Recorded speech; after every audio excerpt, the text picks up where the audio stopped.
First of all, a warm welcome to everyone today. And thank you to Hema and her second innings team for giving me this opportunity to share whatever bit I have learned about standing out in the market. So to start out with, would love to understand a little bit more about what everybody believes what a personal brand is. We have heard or seen influencers on LinkedIn, YouTube, Instagram, building a narrative about themselves. And to some extent, that is true, that a brand is something what other people identify us with. It is something that when you are not in the room and people were to speak about you, those are the terms that they would use for you. This is very important to have a very authentic and a personal brand, because it is a very competitive space out there. And to stand out, and I give you an example, as a leader and as having managed the teams, every single job posting that we put out typically has or receives at least 500 to 1,000 applicants across the board, whether it's senior or junior or starting out. So in this competitive market, how do you stand out? That's a question that we all have. And most importantly, it is not only about just for work, but it is something that it is immensely satisfying to be able to find our own identity and communicate this identity consistently, so that our values are what we think that we are portraying is also something that others are also seeing. So the key elements of a personal brand, first and foremost, is authenticity. Authenticity for me is very, very important, because a brand cannot be built on something that you don't believe in. I'm also good at it. I have a history of building products globally. World also needs it. I can get paid for it. And that is a fundamental reason why at least I have chosen that as my ikigai, or my core specialty, as I look to devote where I would look to devote my energies to. So first and foremost, it's important to be authentic. We cannot consistently portray an image of ourselves with certain enthusiasm if we don't identify with it. So authenticity is extremely important. It is not enough just to constantly look out for the latest and the greatest trends and seeing how we can latch on to that, but it is something that we have to deeply resonate with. Secondly, credibility. And this is also ties back to authenticity, because credibility implies that there are sufficient proof points about the values, the skills that we are looking to portray within our history and within what we have been able to demonstrate. Third is consistency. Consistency essentially reinforces whatever we have said by consistently showing those behaviors. And each one of these have certain factors and certain, I would say, strategies that go into it. Authenticity. So for authenticity, this is a lovely diagram. This is derived from the Japanese concept of ikigai. The actual Japanese concept was slightly different, but this essentially is a very good framework for us to understand what should we pursue as a passion for work. And this is in the context of work. So if you look at it, it has 4 key aspects to it. First and foremost is what you love. This is something that you should be, very much interested in doing. Second is what you're good at.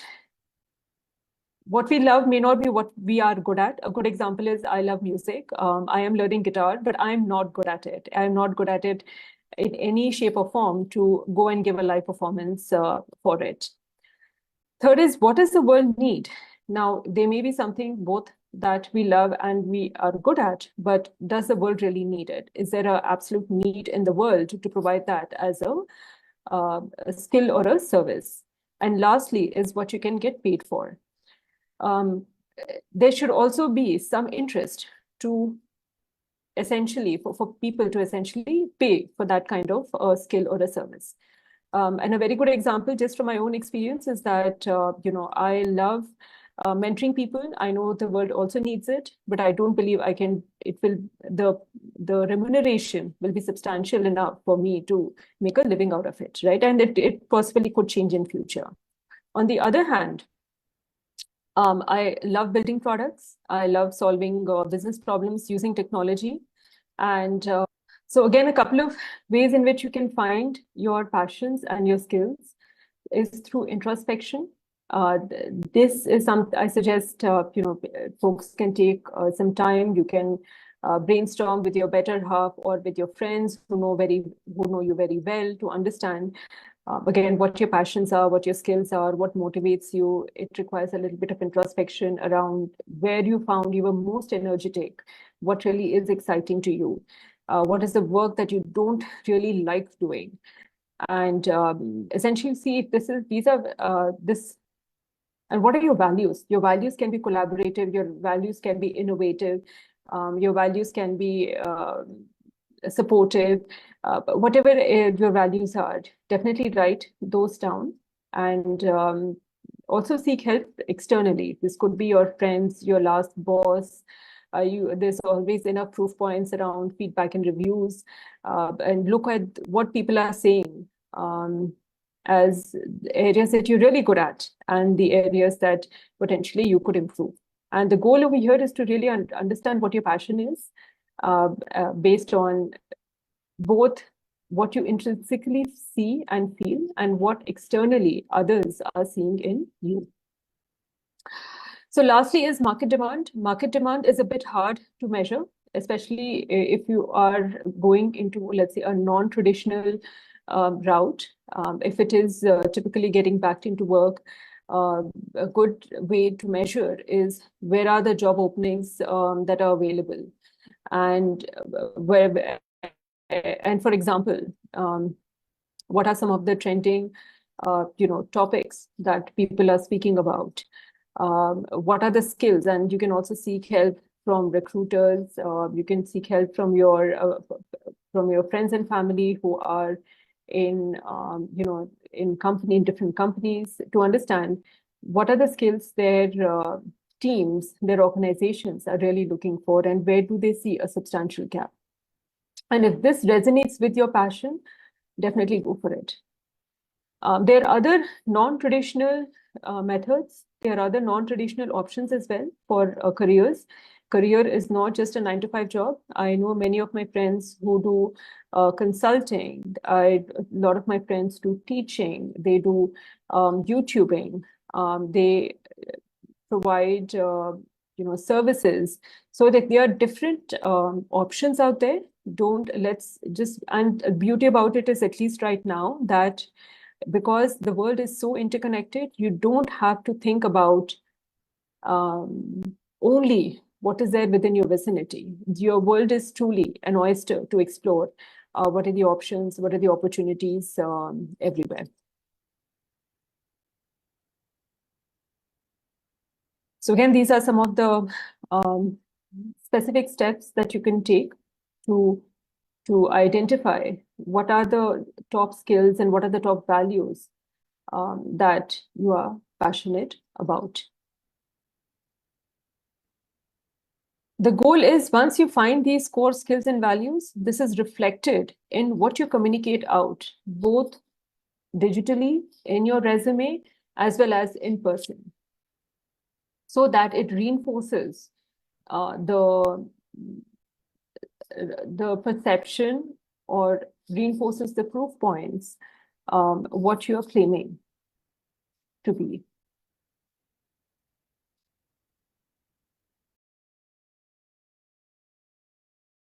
So this is for folks who are currently employed and are looking to create a brand for themselves within a company. A great way to create a brand is, or to step up, is to find a mentor. And again, this mentor will be typically someone who resonates with your values, who professes some skills that you're looking to develop or you believe you're good at, so that you can hone your skills further. So especially if you're in a larger company, definitely go out and seek out mentors. For those who are returning to work, you can still seek out mentors through a number of platforms. A great example is Her Second Innings. There are many other platforms like Herkey, Aspire for Her, who provide mentorship opportunities for women who are looking to return to work. It is important for us to be seen and known, and a lot of times it cannot just come from work.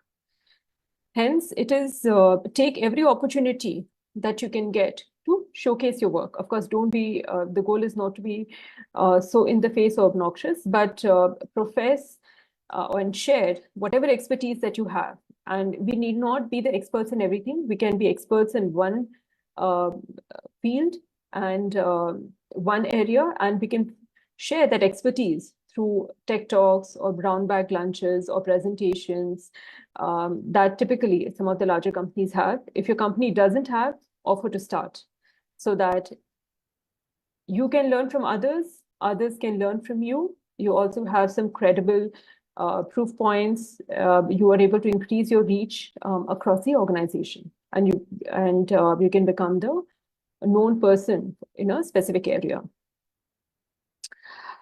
Become a mentor. If you are mid-career, to really hone in the skills that you're looking to become an proficient at, you can become a mentor. You can mentor people who are starting out and people who are 2-3 years behind you in your journey. And this will really help you both. It will be extremely satisfying, but it will also help you get to very specific skills. And again, for me, this is an excellent talk. That's consciously or subconsciously, I've also always wanting to build a brand and a unique image of myself. And being able to come out and teach really helped me understand the areas that I'm not investing in. So something that for me to work on. So by teaching is when we also deepen our own learning. Another excellent opportunity is through company blogs or papers. Even if it's a big or a small, typically your company will have a website. It will also have a blog. And on those blogs, in that blog section, you can share an area of expertise of yours and add in some your own unique perspectives from the angle of the company. And typically companies are more than happy to publish this because it also improves employee engagement, attracts the right kind of talent when they see the kind of activities, not just from a marketing perspective, but from an employee perspective.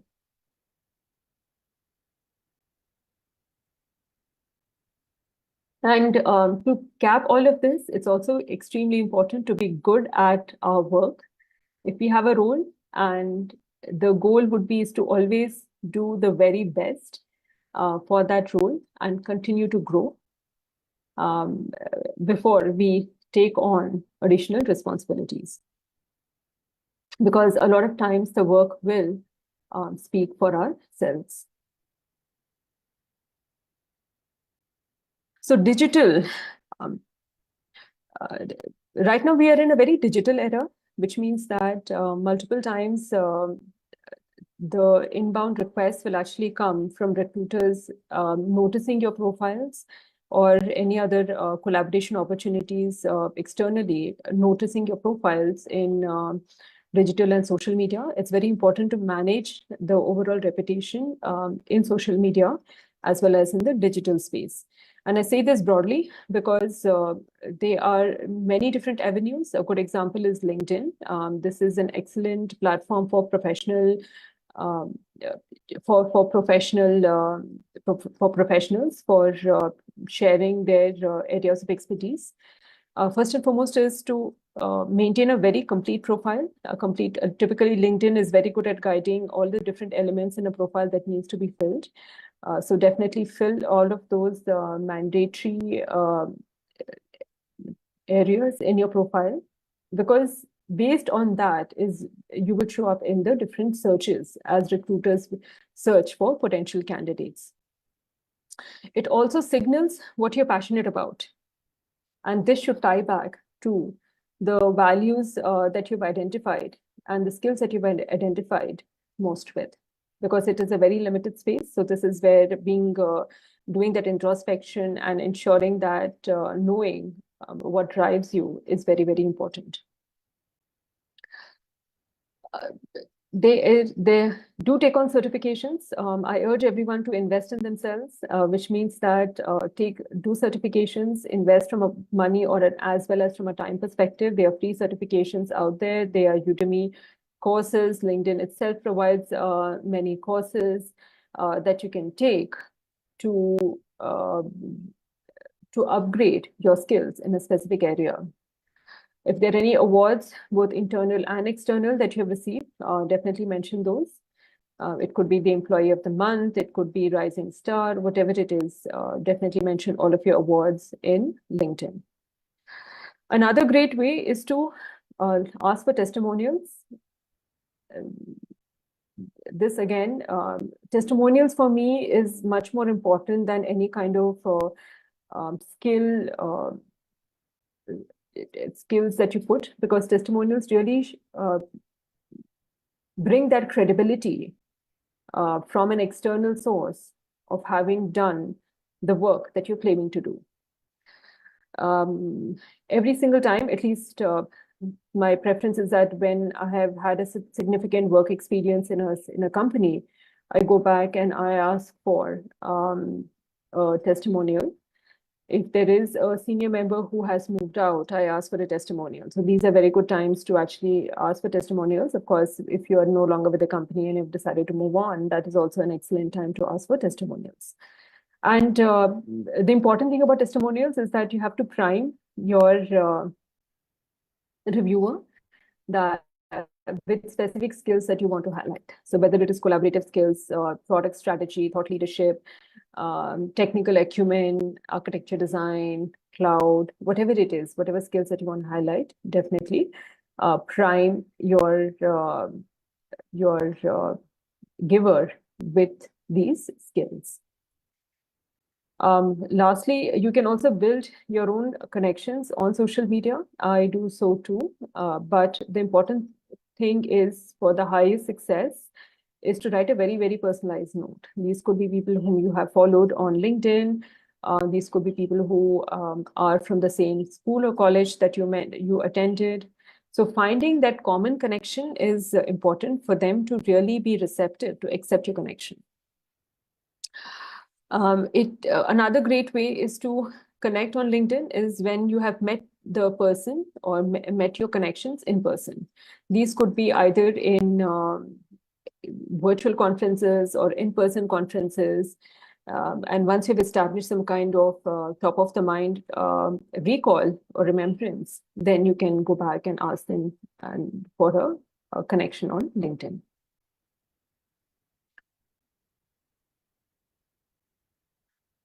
So there are other platforms too, and it depends upon ultimately where your audience is. If the goal is to build a business, then potentially Facebook or Instagram is one of the best places to build that credibility. If it is more of an independent thought leader, X or Twitter, that's an excellent platform.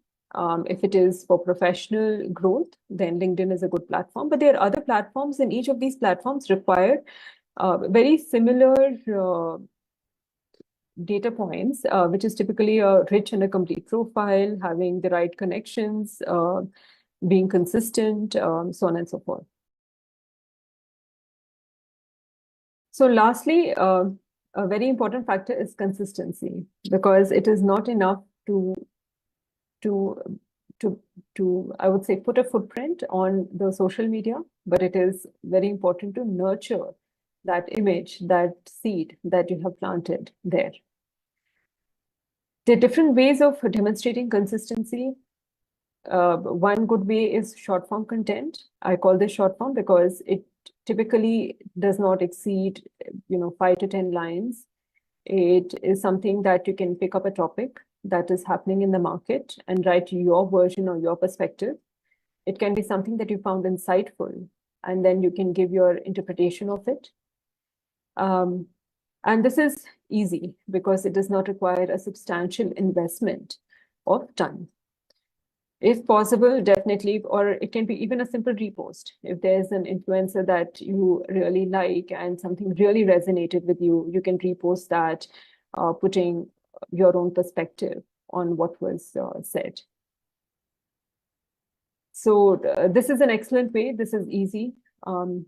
Typically, I spend at least half an hour trying to go through the latest news and figuring out which of those I found interesting, and sharing that either as snippets or reposting other thought leaders or sources where I found that piece of information. The other one, which is more involved, is long form content, and these long form content is especially a great proof point for expertise. They are different mediums, and each require a slightly different amount of investment, and also the depth of topic as well. So LinkedIn posts will definitely be more involved than, let's say, just a status update. They are enough and more of topics. These could be, general topics or specific to your area. But the expectation is that there's at least enough content to cover 500 words to make a robust LinkedIn post. A lot of my developer colleagues post on Medium or Substack. These are very involved. They require a sizable amount of investment and thought, where you have to pick a topic. On that topic, you have to find examples, code snippets, so on and so forth. So it is a fairly involved, but that establishes significantly your expertise that you're looking to portray. Newsletters, again, the more seasoned social media influencers have their own newsletters, which they send out weekly or monthly. Requires sizable amount of interest. So it requires the content to be refreshingly unique. Otherwise, people will not subscribe to it. But if it is something that is unique, and a lot of times we don't know what is unique or not unless we really start. So it's important to start and see what is resonating with the larger mass or your audience. Sometimes you can also get an opportunity to be a guest writer or a guest speaker.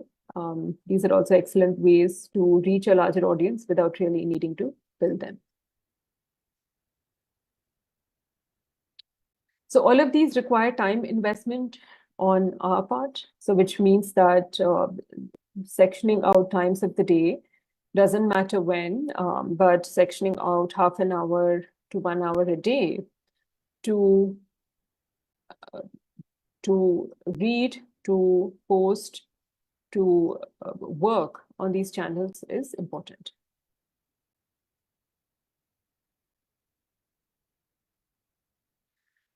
So finally, we are out of COVID. Last, the 3 years of COVID have been very hard, and we were so in tune to most of our time being on the digital media. But now things have opened up, and there are other methods of connecting with people, and which is much more richer.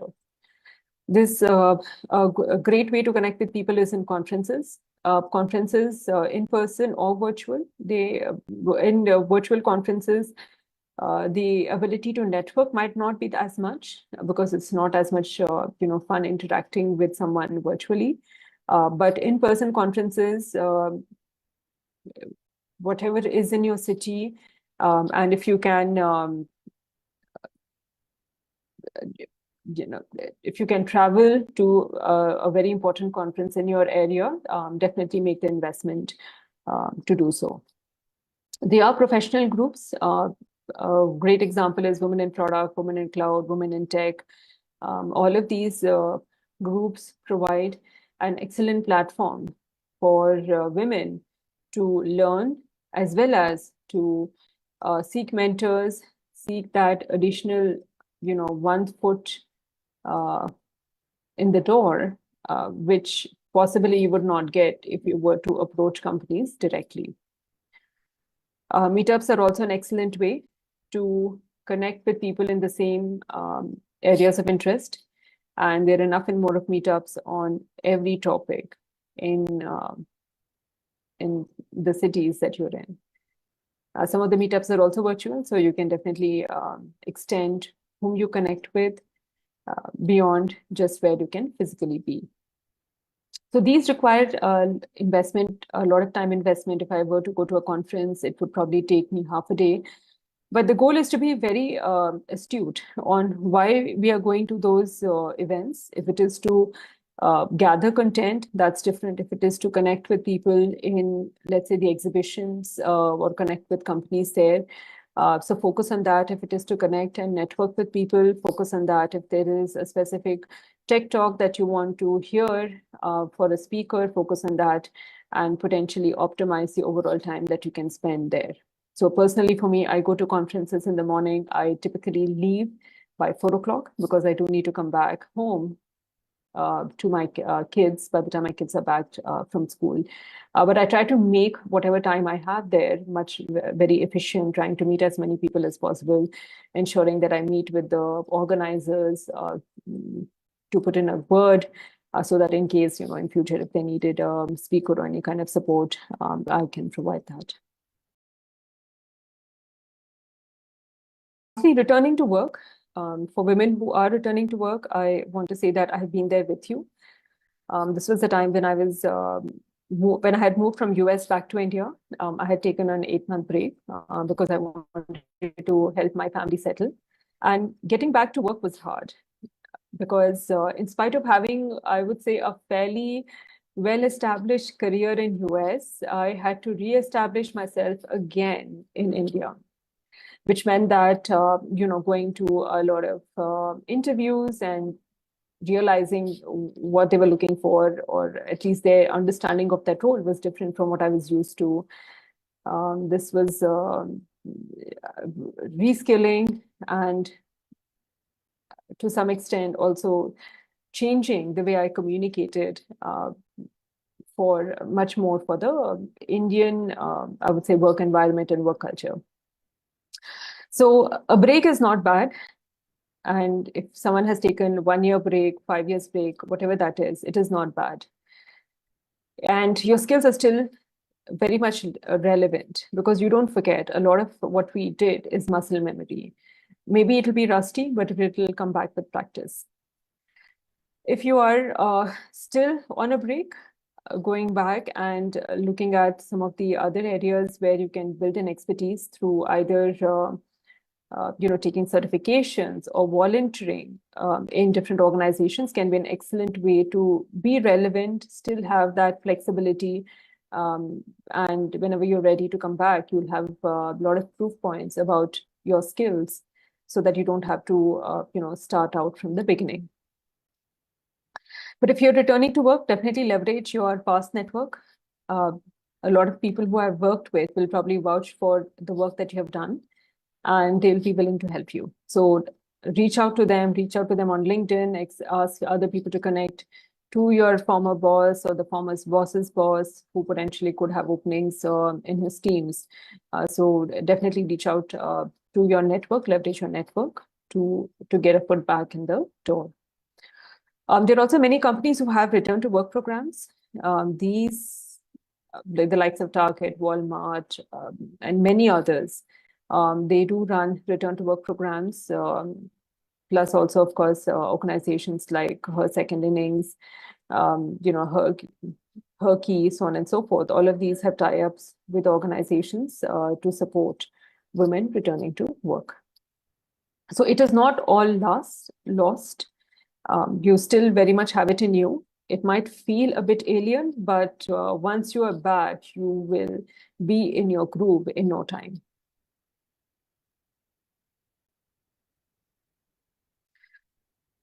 lastly, the important thing about any kind of reputation building is to be very consistent, to be diligent, to be relevant. And if you're posting on social media to build your brand, it should be interesting. It should be relevant to the audiences who are there. So these you definitely, and it depends upon the kind of platform that you're on. If you're on LinkedIn, the content has to be about business or professional or interests. Wouldn't recommend posting anything personal on LinkedIn.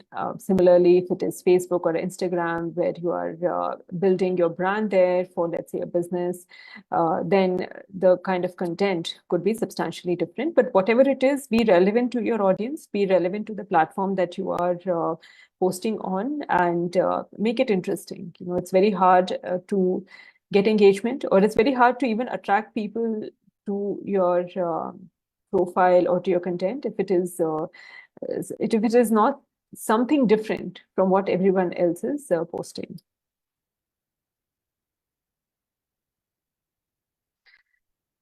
And this was a very short presentation I had, a lot of content I went through, but most importantly, be you. We all have something very unique that we are bringing to this world. And if it's only by being ourselves is when we will be happy, we will be satisfied, as well as we'll be able to give our best. So definitely be you. So Meghna, this is all I had. I'm happy